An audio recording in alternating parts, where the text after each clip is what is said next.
Hello, today I'm gonna show you how to fix Google Play Store stuck on pending on Nokia 5.3.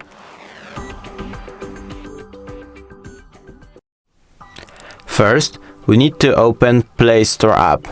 It should be somewhere on your home screen, but if you can't find it, all you need to do is scroll up, then click on Search Apps, write Play Store, open it up, then click on your profile icon, click on Manage Apps and Devices, then on Manage, and here you can find the app that's pending.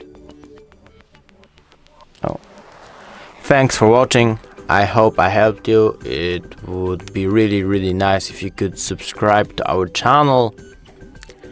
Bye, and hope to see you soon.